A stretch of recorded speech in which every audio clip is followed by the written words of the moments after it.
Você já se perguntou quais são as habilidades técnicas mais procuradas nos profissionais cientistas de dados em 2021? Esse questionamento eu acredito que é bem comum, ainda mais pensando na velocidade que as tecnologias mudam em nosso dia a dia.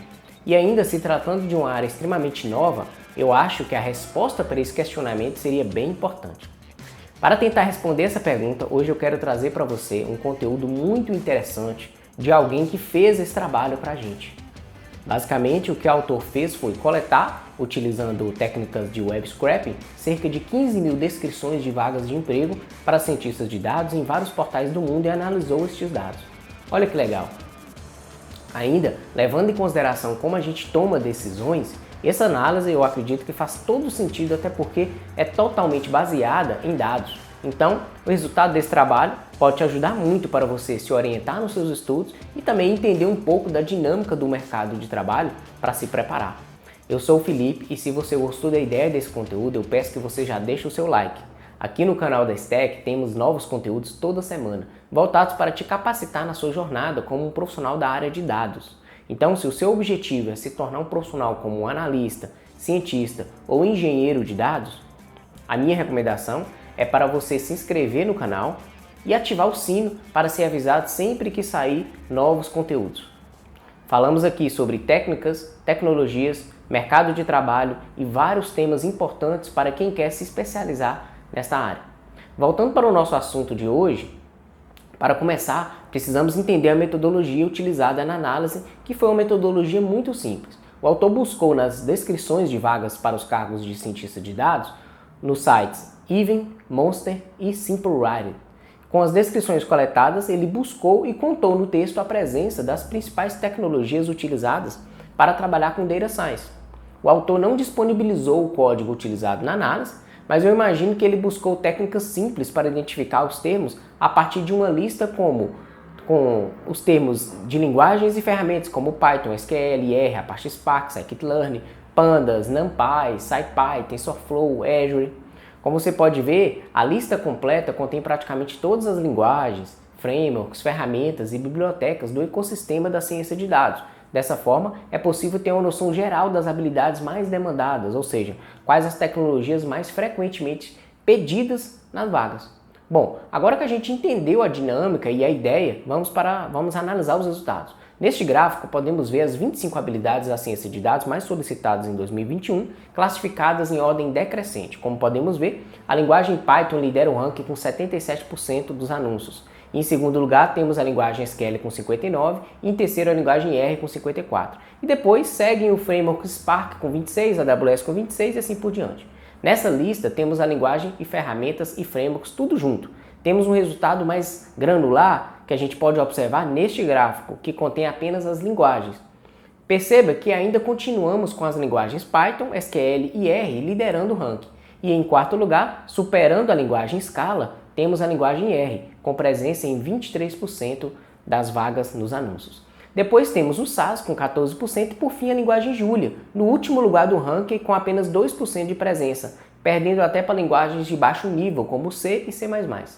Este resultado é interessante até porque a linguagem Julia já foi uma das grandes apostas para trabalhar com dados. Inclusive, o próprio nome do projeto Jupyter é um acrônimo que se refere às linguagens Julia, Python e R. E no início do projeto ele dava suporte a apenas essas linguagens. Se você quer saber mais sobre o Jupyter, é só clicar no link que eu deixei na descrição do vídeo e ir para o vídeo que eu falei mais sobre isso. Esse declínio da linguagem Julia é um ponto curioso e vale a pena a gente investigar. Sobre o Python, SQL e R se manterem na liderança, a gente não tem dúvidas que esse é um resultado esperado mesmo. O Python pela sua facilidade, versatilidade e disponibilidade de bibliotecas, o SQL por ser a linguagem de consulta mais popular e utilizada por quase todos os sistemas de gerenciamento de banco de dados que existe, e o R também por sua ampla utilização pela comunidade estatística. Agora, partindo para um outro aspecto da análise, a gente pode verificar as principais bibliotecas da linguagem Python para cientistas de dados. Aqui a gente tem um resultado também interessante. Em primeiro lugar, a gente tem a biblioteca TensorFlow, que é uma biblioteca muito popular, né, do Python para trabalhar com Deep Learning. Em segundo lugar, a gente tem a Scikit-learn, que é sem dúvida a biblioteca mais utilizada para trabalhar com Machine Learning também em Python. E em terceiro lugar, temos o PyTorch, também disputando lugar como alternativa para se trabalhar com Deep Learning. Logo em seguida, temos a Biblioteca Pandas em quarto lugar, NumPy em quinto, SciPy em sexto e Matplotlib em sétimo. O interessante observar aqui é que as bibliotecas para trabalhar com Deep Learning estão bem presentes nos descritivos das vagas. E isso, alinhado com o próximo tópico que eu já vou te falar logo adiante, mostra o crescimento de soluções mais complexas. Até por conta, eu acredito, da disponibilidade de dados que aumentam cada dia mais. Ainda para fazer uma ideia de tendência, foram comparados os resultados desta análise com uma análise similar feita em 2018 e 2019. Com isso, foi possível identificar habilidades em crescimento e em declínio nos períodos de 2019 a 2021. Neste gráfico, podemos ver as 10 habilidades em crescimento no período. Aqui a gente tem a AWS liderando, seguido da biblioteca PyTorch. Depois temos a linguagem SQL, Python, C# e assim por diante. Outro ponto interessante aqui é a crescente utilização de tecnologias de nuvem.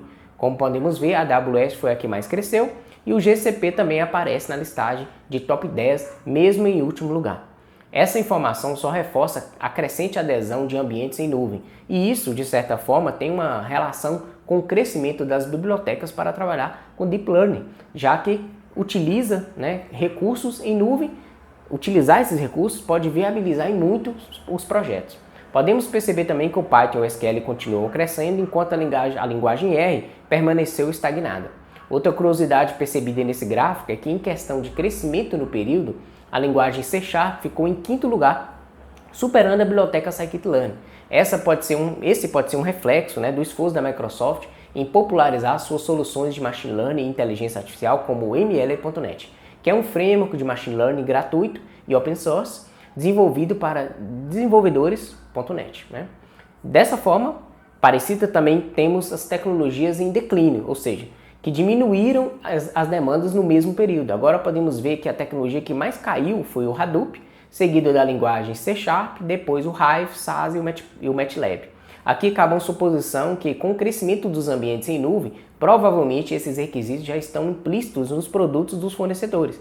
Isso pode justificar um pouco a queda das tecnologias Hadoop, Hive e Spark. O que eu quero levantar aqui é que, provavelmente, quando a descrição citava como requisito a AWS ou GCP, o profissional terá que trabalhar com produtos internos da plataforma, como o HD Insight do ambiente Azure, que nada mais é do que uma distribuição Hadoop dentro do ambiente em nuvem. Então, pode ser por isso que o termo Hadoop e suas ferramentas do ecossistema tenha diminuído nos descritivos das vagas. É claro que isso é apenas uma suposição. Eu não posso afirmar isso com certeza, já que eu não tive acesso aos dados. Para finalizar, apesar da análise ter mostrado muitas informações interessantes, acredito também que ficaram de fora ferramentas importantes como o Power BI e também algumas bibliotecas da linguagem R que são bem conhecidas e amplamente utilizadas.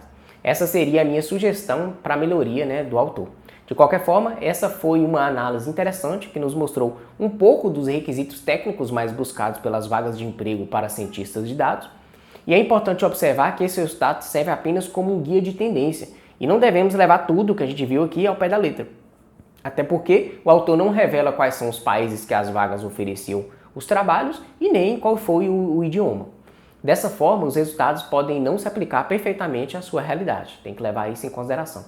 Para mais discussões como essa e conteúdos diários, eu quero te convidar também para participar do meu canal do Telegram. Neste canal eu compartilho conteúdos diários com os assinantes, através de séries completas sobre um determinado tema, e a gente tem também análise de projetos, enquetes, perguntas e respostas e até sala de chat, que de vez em quando eu monto. Se você quer participar gratuitamente, é só clicar no link que também está na descrição desse vídeo. E agora eu peço para que você me fale aqui nos comentários se você gostou desse vídeo, o que chamou mais a sua atenção em toda essa análise e se você acha interessante a gente fazer um trabalho como esse, só que analisando exclusivamente as vagas para cientistas de dados e também outros profissionais aqui do Brasil. Eu fico aguardando o seu comentário sobre o que acha da ideia, tá bom? Te vejo em breve, até mais.